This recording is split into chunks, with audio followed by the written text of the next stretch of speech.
ఎందుకోసం బ్యూటిఫికేషన్ చేస్తున్నారు, మీ యొక్క కార్యాచరణ ఏంటో చెప్పాల్సినటువంటి అవసరం ఉంది.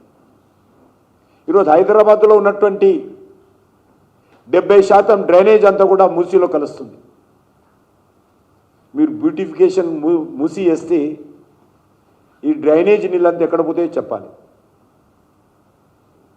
డ్రైనేజ్ సమస్య పరిష్కారం చేయకుండా, స్టామ్ వాటర్ సమస్య పరిష్కారం చేయకుండా ఈరోజు 1,50,000 కోట్లతో మూసి బ్యూటిఫికేషన్ పేరుతో మీరు చేస్తున్నటువంటి చర్యలు ఏవైతున్నాయో అనాలోచితమైనటువంటి చర్యలు.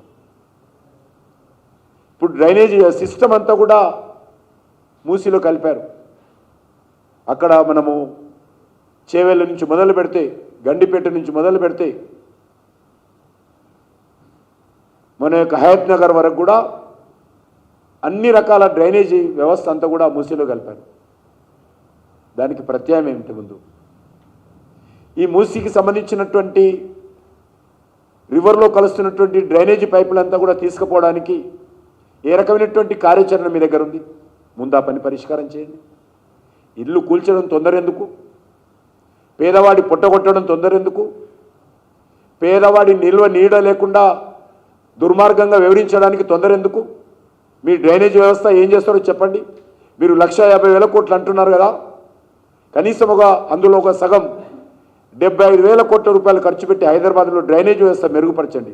ప్రజలు హర్షిస్తారు, ప్రజలకు మేలు జరుగుతుంది. ఈరోజు త్రాగునీరు, డ్రైనేజీ నీరు కలిసి అనేక రకాల ఇబ్బందులకు హైదరాబాద్ ప్రజలు గురవుతున్నారు.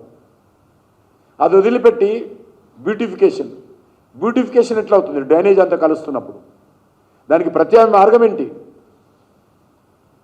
ఈ ప్రభుత్వము ఆలోచన చేయాల్సిన అవసరం ఉంది. మీరు 1,50,000 కోట్లు అంటున్నారు కదా, మరి ఈరోజు వర్షపు నీరు కాలువలు పూర్తిగా మూసుకుపోయాయి, సిల్ట్తో క్లోజ్ అయిపోయాయి. హైదరాబాదు చిన్నపాటి వర్షానికి హైదరాబాద్లో ఇళ్లకి నీళ్ళు వస్తూ ఉన్నాయి. దానికి పరిష్కారం చూపిస్తారా? ఏది అవసరం ఉందో అడుగుతా ఉన్నాను. మీరు తేవాలనుకుంటున్నటువంటి అప్పు 1,50,000 కోట్ల అప్పు, మీరు సుందరీకరణ చేయాలనుకుంటున్నటువంటి మూసీ రివర్ మీద పెట్టేటువంటి ఖర్చు, హైదరాబాద్ నగరాన్ని కనీసం డ్రైనేజ్ మీద, స్టామ్ వాటర్ లైన్ల మీద మీకు చిత్తశుద్ధి ఉంటే అది ముందు చేయండి, తర్వాత బ్యూటిఫికేషన్ చేయండి.